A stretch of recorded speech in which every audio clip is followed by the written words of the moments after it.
لله رب العالمين الرحمن الرحيم مالك يوم الدين إياك نعبد وإياك نستعين اهدنا الصراط المستقيم صراط الذين أنعمت عليهم غير المغضوب عليهم ولا الضالين.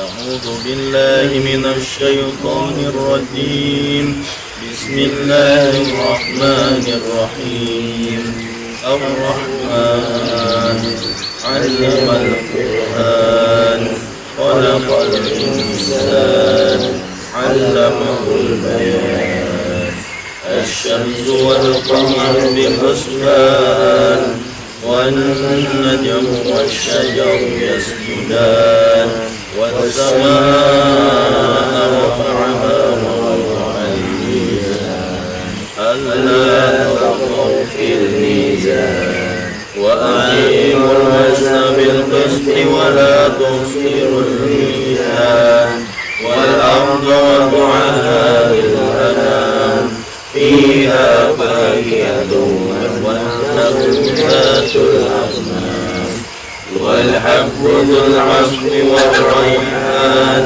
فبأي آلاء ربكما تكذبان خلق الإنسان من صلصال كالفخار وخلق الجن من مارج من نار فبأي آلاء ربكما تكذبان رب المشرقين ورب المغربين فبأي آلاء ربكما تكذبان مرج البحرين يلتقيان بينهما برزخ لا يبغيان فبأي آلاء ربكما تكذبان يخرج منهما اللؤلؤ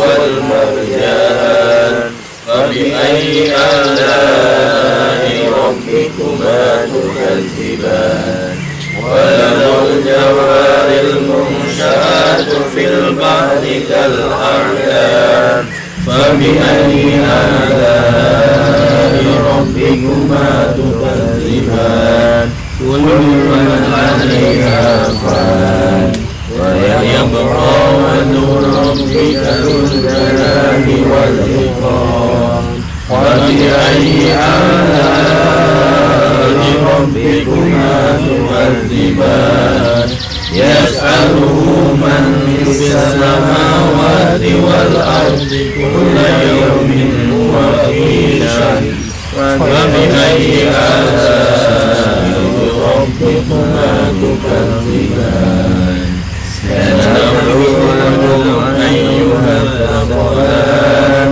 فبأي آلاء ربكما تكذبان يا معشر الجن والإنس إن استطعتم أن تنفذوا من أقطار السماوات والأرض فانفذوا لا تنفذون إلا بسلطان فبأي آلاء ربكما تكذبان يرسل عليكما شواظ من نار ونحاس فلا تنتصران فبأي آلاء ربكما تكذبان فإذا انشقت السماء فكانت وردة كالدهان فبأي آلاء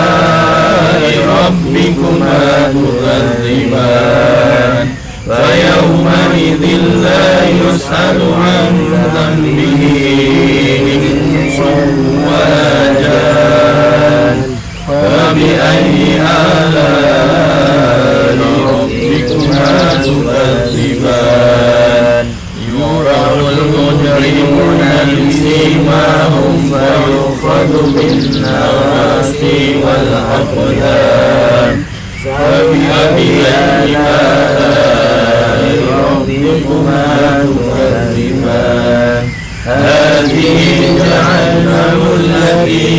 يكذب بها المجرمون يطوفون بينها وبين حميم آن فبأي آلاء ربكما تكذبان ولمن خاف مقام ربه جنتان فبأي آلاء ربكما تكذبان ذواتا أفنان فبأي آلاء ربكما تكذبان فيهما عينان تجريان فبأي آلاء ربكما تكذبان فيهما من كل فاكهة زوجان فبأي آلاء ربكما تكذبان متكئين على فرش بطائنها من استبرق وجنى الجنتين دان فبأي آلاء ربكما تكذبان فيهن قاصرات الطرف لم يطمثلهن إنس قبلهم ولا جان فبأي آلاء ربكما تكذبان كأنهن الياقوت والمرجان فبأي آلاء ربكما تكذبان هل جزاء الإحسان إلا الإحسان فبأي آلاء ربكما تكذبان ومن دونهما جنتان فبأي آلاء ربكما تكذبان مدهامتان فبأي آلاء ربكما تكذبان فيهما عينان نضاختان فبأي آلاء ربكما تكذبان فيهما فاكهة ونخل ورمان فبأي آلاء ربكما تكذبان فيهن خيرات حسان فبأي آلاء ربكما تكذبان حور مقصورات في الخيام فبأي آلاء ربكما تكذبان لم يطمثهن إنس قبلهم ولا جان فبأي آلاء ربكما تكذبان متكئين على رفرف خضر وعبقري حسان فبأي آلاء ربكما تكذبان تبارك اسم ربك ذي الجلال والإكرام بسم الله الرحمن الرحيم إذا وقعت الواقعة ليس لوقعتها كاذبة خافضة رافعة إذا رجت الأرض رجا وبست الجبال بسا فكانت هباء منبثا وكنتم أزواجا ثلاثا فأصحاب الميمنة ما أصحاب الميمنة وأصحاب المشأمة والسابقون السابقون أولئك المقربون في جنات النعيم ثلة من الأولين وقليل من الآخرين على سرر موضونة متكئين عليها متقابلين يطوف عليهم ولدان مخلدون بأكواب وأباريق وكأس من معين لا يفتحون عنها ولا ينزفون وفاكهة مما يتخيرون ولحم طير مما يشتهون وحور عين كأمثال اللؤلؤ المكنون جزاء بما كانوا يعملون لا يسمعون فيها لغوا ولا تأثيما إلا قيلا سلاما سلاما وأصحاب اليمين ما أصحاب اليمين في سدر مخضود وطلح ممدود وظل ممدود وماء مسكوب وفاكهة كثيرة لا مقطوعة ولا ممنوعة وفرش مرفوعة إنا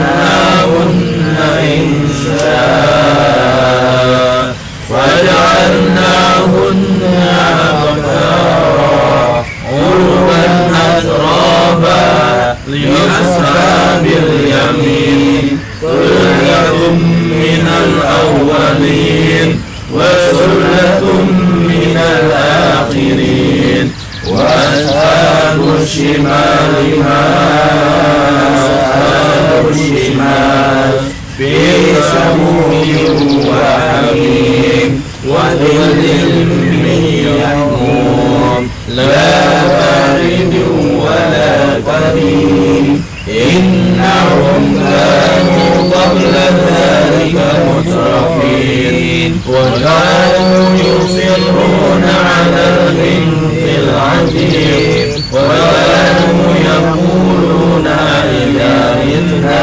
وكنا ترابا وعظاما أئنا لمبعوثون أوآباؤنا الأولون قل إن الأولين والآخرين لمحضرون إلى ميقات يوم معلوم ثم إنهم أيها الضالون المكذبون لآكلون من شجر من زقوم ومالئون منها البطون وشاربون عليه من الحميم فشاربون شرب الهيم هذا نزلهم يوم الدين نحن خلقناكم فلولا تصدقون أفرأيتم ما تظنون أأنتم تخلقونه أم نحن الخالقون نحن قدرنا بينكم الموت وما نحن بمسبوقين على أن نبدل أمثالكم وننشئكم فيما لا تعلمون ولقد علمتم النشأة الأولى فلولا تذكرون أفرأيتم ما تحرثون أأنتم تزرعون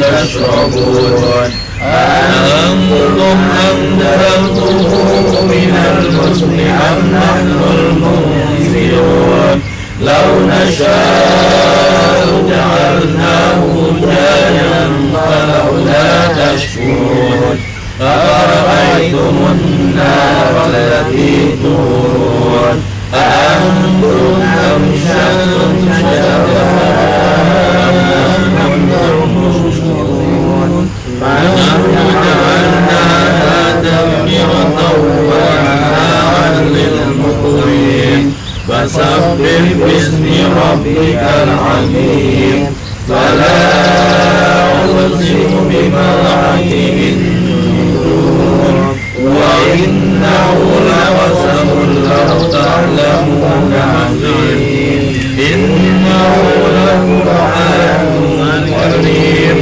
في كتاب مكنون لا يمسه إلا المطهرون تنزيل من رب العالمين أفبهذا الحديث أنتم مؤمنون وتجعلون رزقكم أنكم تكذبون فلولا إذا بلغت الحلقوم وأنتم حينئذ تنظرون ونحن أقرب إليه منكم ولكن لا تبصرون فلولا إن كنتم غير مدينين ترجعونها إن كنتم صادقين فأما إن كان من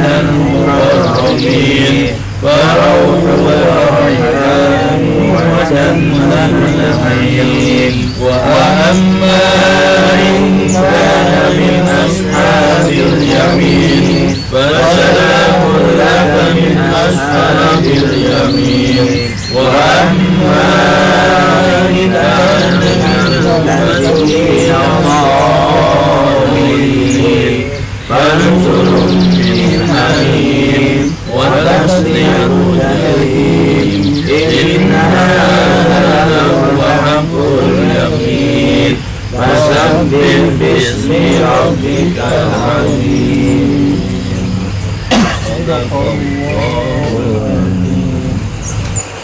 Alhamdulillah, hari ini kita surat Ar-Rahman surat lanjut dengan pembahasan yang kemarin berkaitan dengan sholat. Jadi banyak yang dibahas, bukan hanya sholat, berkaitan juga dengan hutang piutang. Karena pembahasan di dalam surat Al-Baqarah ayat 282 yang mana satu ayat itu satu halaman itu pembahasannya tentang hutang piutang. Ternyata kita pernah mengalami. Alhamdulillah, kembali lagi ke pembahasan yang mengenai sholat. Jadi rukun sholat itu dibagi menjadi ada rukun qauli, ada rukun qauli, ada rukun fi'li. Ada rukun yang dilakukan oleh hati, ada rukun yang dilakukan oleh ucapan, dan ada rukun yang dilakukan oleh perbuatan.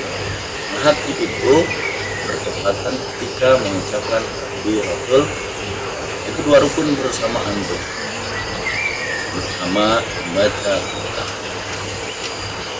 takbiratul ihram itu rukun qauli, dan ketika berbarengan dengan Allah, nah disitulah rukun qaulinya, rukun qalbinya, mengucapkan saya niat sholatnya sholat apa, berapa rakaat, imam atau makmum, haruslah itulah sunnah kita kalau misalnya sholat itu sendiri. Lanjutkan lagi berkaitan dengan rukun qauli, yaitu setelah takbiratul ihram suratul Fatihah, berkaitan dengan membaca Al-Quran. Surat Al-Fatihah itu harus dibaca dengan Al-Farijul Suluk. Kemarin kita sudah mulai tuh, baru makharijul huruf, mulai dari tenggorokan nih, mulai dari tenggorokan, huruf tenggorokan ada huruf yang dari al-lisan, ada yang dari bibir atau syafatain, ada yang dari al-khaisum dari tongga hidung, dan dari al-jalur. Nah itu semua pelan-pelan kita belajar. Nah juga sebelum kita sholat kita harus membersihkan diri, lebih dari hadas kecil apalagi hadas besar. Hadas kecil yang kemarin kita bahas itu berkaitan dengan wudu. Nah wudu itu kemarin kita sudah lihat dalilnya daripada surat Al-Maidah ayat yang 6. Di situ yang dilakukan adalah 4: membasuh muka, lalu membasuh kedua tangan sampai siku, ini harus dilakukan sampai siku, lalu mengusap kepala, dan yang keempat yaitu membasuh kaki sampai dengan mata. Dan ditambahkan diawali dengan niat dan diakhiri dengan tabrikir. Kalau sholat kan diawali dengan niat, diakhiri dengan salam. Kalau wudhu diawali dengan niat, diakhiri dengan tertib. Ini harus bertutupan, harus dari wajah, lalu tangan, lalu kepala, dan juga lalu dengan mata. Lalu kita kemarin membahas mengenai air, jenis-jenis air. Ada air yang najis, ada air yang suci mensucikan, ada suci tidak mensucikan, ada air yang musyammas, ada juga air mustahil. Nah, yang digunakan untuk berwudu adalah air yang suci mensucikan. Sumbernya ada 7, 2 dari langit yaitu air hujan dan air salju. Tadi kita bahas mengenai di Eropa tuh, yang bisa pakai air salju tuh. Ini mau tayamum ada debunya.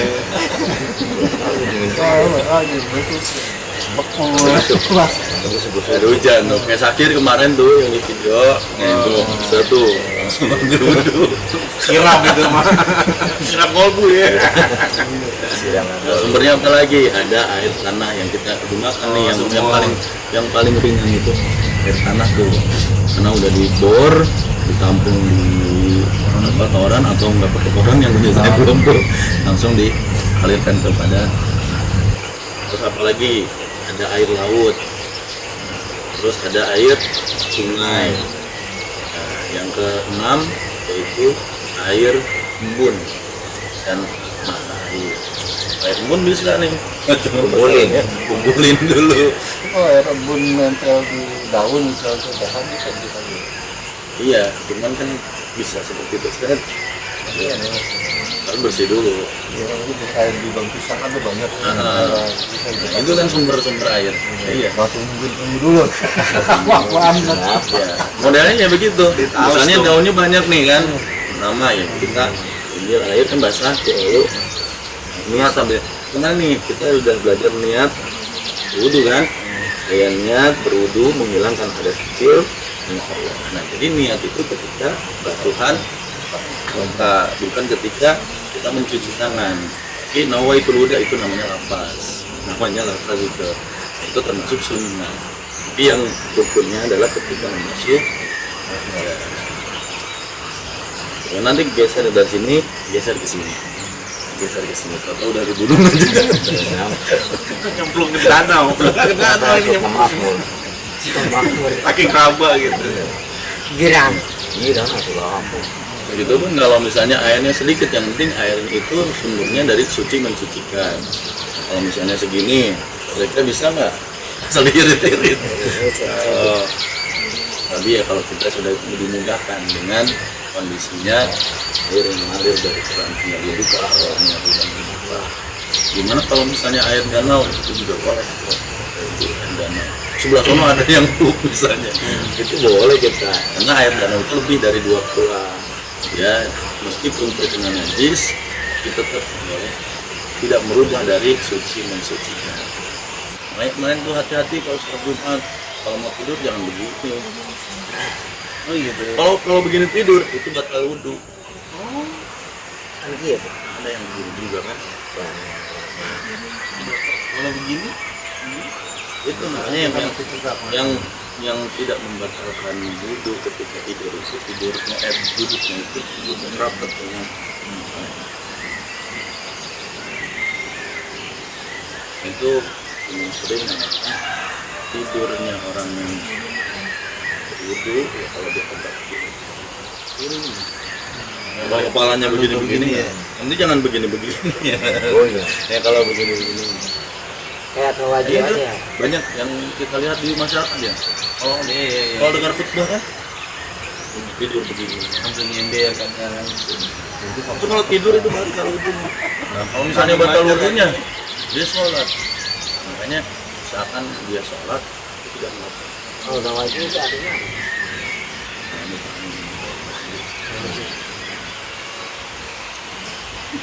Oh, ini bapak.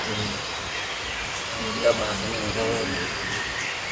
Ini bapak ini ada wali. Nah, kalau malam itu mau beda lagi. Bapak mau jam 3 ngaji. Nah, Tapi udah 1000 kali mata surat Al-Ikhlas. kapan? Ada amalan beliau gitu loh. Oh gitu. Langit itu. Langit itu yang Langit. Tapi kalau dia lagi di Gresik, besoknya beda daerah lagi ya. langit ya. Nah, begitu juga yang kedua itu tadi berkaitan sama membatalkan tidur. Makanya, jadi ada juga yang mengatakan kalau mata kita tertutup itu kemungkinan pantat kita kebuka. Iya, maaf. Ya, pokoknya mata kita tertutup, misalnya tidur seperti ini, kemungkinan pantat kita terbuka. Untuk menjaga itu kita jagain begini. Kalau begini coba dah, ente kentut susah. Coba dah. Tahan balik. Tahan. Yuten. Balik lagi. Ya, coba gini. Kan? Iya. Itu kerjanya. Makanya kita ringan tapi yang banyak orang kita ketahui. Supaya orang ya, tidur, ya, jangankan ya tidur itu udah kita membatalkan wudhu kan. Itu juga kalau misalnya kita khutbah.